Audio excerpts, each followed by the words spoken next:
All right, Battletech enthusiasts, here we are continuing our mech review of various clan mechs looking to restore order, prosperity, and universal rights for all in the inner sphere, of course under clan observation and rule.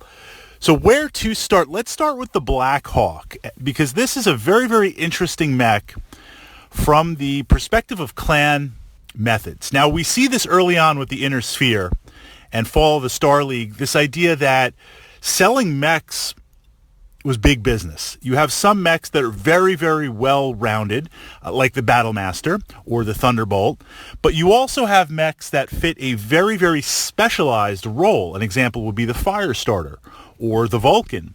And as you approach Battletech as a player, you look at some of these units and you struggle to see how they're going to operate, how they're going to work on the table.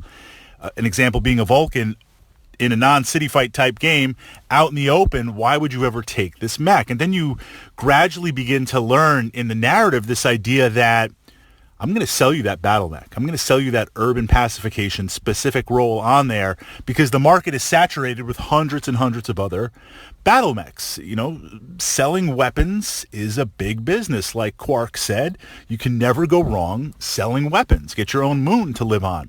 Now, when we move into the clans, the narrative and the tech affects the design build dramatically. You see a lot of clan mechs that can put something down at every single range. They like to have long range shooting at you, and general tactics there. The idea is I can engage you at long, medium, and short range. So based on your battle mech, if you're an inner sphere mech that primarily wants to operate at close range, I'm going to stay at long range. I'm still going to need, 8, 9, 10s to hit you.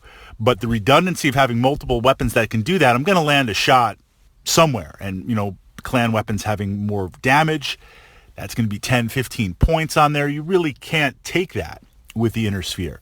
So that's kind of generally how the clans like to operate. And within each weight range, light, medium, heavy, and assault, you see this design in effect and how the weapons are kind of stacked. So we get to the Blackhawk, and here we have a medium mech, certainly not the fastest medium mech, but decent speed, excellent armor. You add on some jump jets on there, so now you've got maneuverability, which allows you to jump up levels or position yourself, adding to the mobility. But you have 12 ER medium lasers, essentially two giant gauntlet fists of medium lasers. And this is interesting because this is a specialized role mech for the clans, and we don't really see this as much. So when you bring the Blackhawk to the table against Inner Sphere, it's devastating. And if you're doing a trial of possession, clan versus clans, it opens up some interesting tactics from there. So what we're looking to do with the Blackhawk, of course, is close as quickly as we can. I have those 12 medium lasers. We have those 12 medium lasers. Now, certainly we can't fire them all without heat consequences, although there are going to be some opportunities to do that. We're going to look at the Alpha Strike. We have to. When there's that many weapons mounted on a mech, even with heat considerations, Alpha Strike tactic is in there somewhere. We're going to look to close as quickly and as fast as we can. We're going to be a little bit more aggressive. Now, we don't want to get ahead of the main star, and we want to have some battle armor, elemental support, all the usual stuff. But we see this goes against the opposite against clan tactics, where I want to find the range that doesn't work for you, and I want to stay at that range and kind of whittle you down.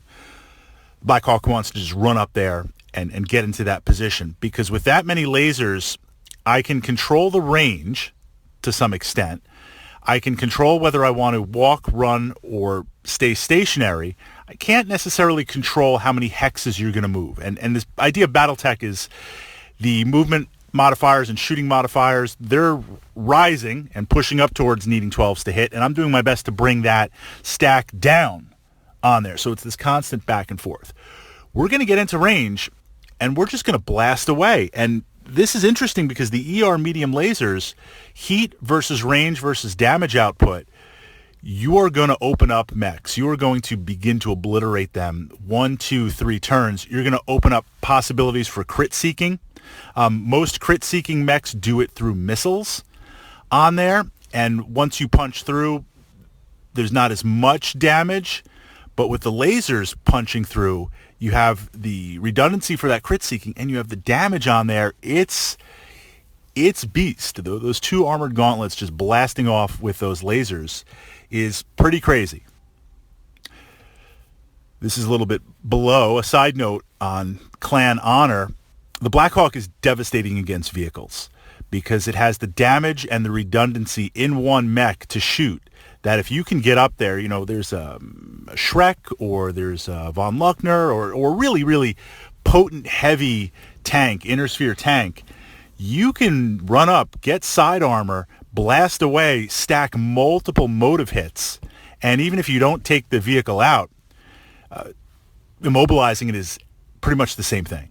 And then you now have the choice, move on to the next. Just leave it there, especially if it gets immobilized early on in the game where it's not in the center of the table or it's not in a mission-specific place to impact the game on there. The Blackhawk can run up, get side armor, blast, blast, blast, go, go, go. Wow. Now for the Alpha Strike. So you're sitting there and you're waiting, this idea of when you open up an opposing mech. Something goes to internals. Usually it's the left or right torso on there. I won't say I'd Alpha Strike at that point, unless it was a mech that specifically it was a support mech, specifically with missiles or ammo in there. Then we're going to do that. But usually we'll trade blows with the Blackhawk until we have an opening up of some sort of arm or center torso internals. Then it's worth it to pull an Alpha Strike on there, because the damage, the chance of hitting in there, the chance of punching through and connecting with a critical and causing a crit, perhaps multiple shots into that spot, it is really, really devastating. So the Blackhawk, I won't say it's an auto-include. It's not like the Summoner or a couple of other mechs where whatever clan you're playing and you're building up your mech collection, you're always going to find a use for it. The Blackhawk is very, very unique. It's also unique in that it can't torso twist. It's got a design quirk on there, so we have to explore that. But if you're looking for something a little bit different to play and taking your clan tactics in a different direction, it is a very, very interesting piece to have in your collection.